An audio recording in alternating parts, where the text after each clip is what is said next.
The following is an official lore video of the Dark Diaspora Unvierse, a journey in world-building project.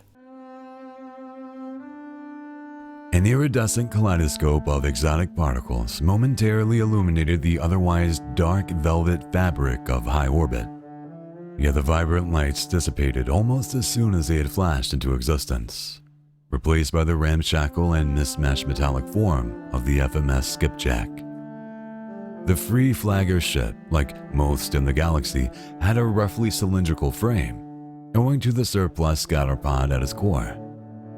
Add on a trio of stern-mounted thrusters, a bridge and crew module on the bow, and series of weapons and sensor arrays around the hull at the beam, and Skipjack had everything needed to jump across the cold of interstellar space.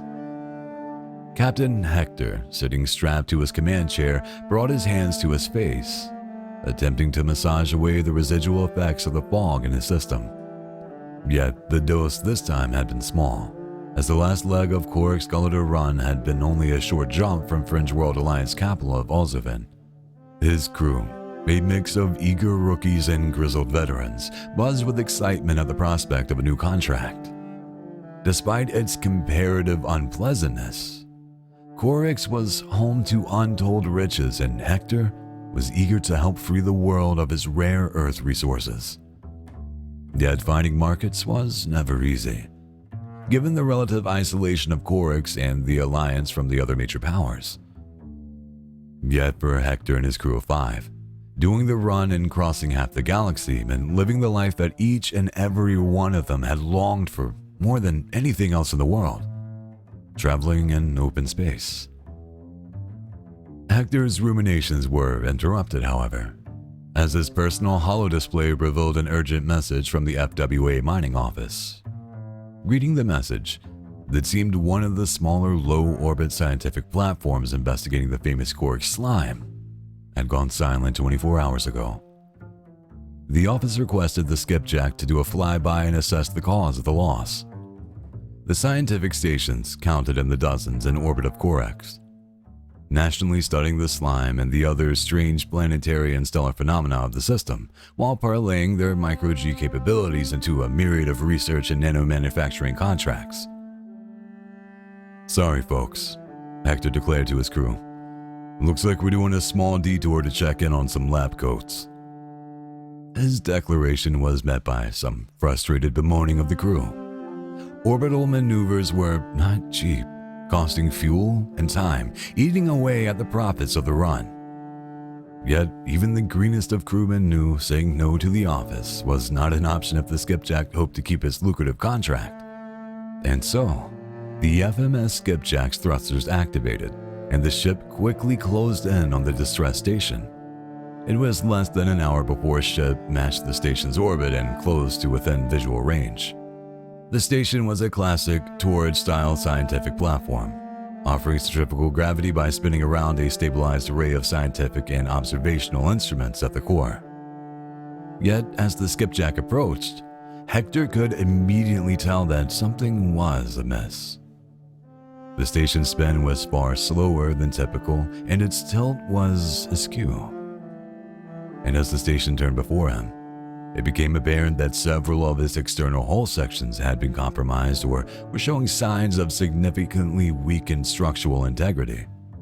An alarm suddenly sounded on the bridge, and Hector turned to see a sensor officer adjusting the main bridge display. Before him, the captain could see one of the weakened hull segments of the station, a small box reticule on the HUD highlighting a tiny breach from which appeared to be a trickling small stream of green liquid in the void of space. Hector knew it was a slime contamination. "Go astern full, Miss Cassandra, and withdraw 500 clicks," Hector urgently ordered his helmswoman. His view remained fixated on the stream of green slime. "Master Sergei," he continued, directing his attention to his comms officer, "report to the office a code red contamination event at the station. All hands presumed lost. Tell them we are implementing an immediate quarantine response." The ship's approach shuddered to a halt, no longer closing in on the station, and soon the distance between the ship and the station began to grow. Finally, Hector turned to his gunner. Master Rogers, arm 4 heavy ICDs with tug packages and ready to fire on my mark. More bemoaning echoed through the bridge. ICDs were expensive, though Hector was pretty sure the office would reimburse him for his expenses. It was only a few minutes before the captain issued the fire order, and the 4 intelligent combat drones launched from the Skipjack's belly-mounted weapons bay and raced towards the derelict station. As they approached, the nose fairings of the drones peeled away to reveal a series of grappling-like claws where the explosive warhead would normally be. And instead of exploding on impact, the 4 drones slowed and attached themselves across the small station. "Commence the orbiting burn," the captain ordered, and he and the crew watched as the engines of the 4 large drones flared once again, and soon the station began to accelerate away from the Skipjack and down towards the thin atmosphere of the planet. For it was not possible for the Skipjack to destroy the contaminated station in orbit without risking a Kessler syndrome-style cascading slime contamination across other stations and orbital platforms. Instead, deorbiting and atmospheric re-entry was the protocol, and the large 4 ICDs were more than a match for the small hulk of the station. Breathing a sigh of relief at the passing of the immediate danger, the captain returned to his holodisplay to reissue the command to the navigational computer to head to the resource cache as, in the distance, the heat of re-entry began to tear and burn at the station's remaining superstructure. As the Skipjack began to climb in orbit, the captain and crew once again returned to the previous state of anticipation. The promise of credits excited the captain and the crew alike, and despite the dangers of Corrix and the run, the rewards were too tempting to pass up. Yet, as the jovial environment on the bridge returned, all remained completely unaware of the danger they were in.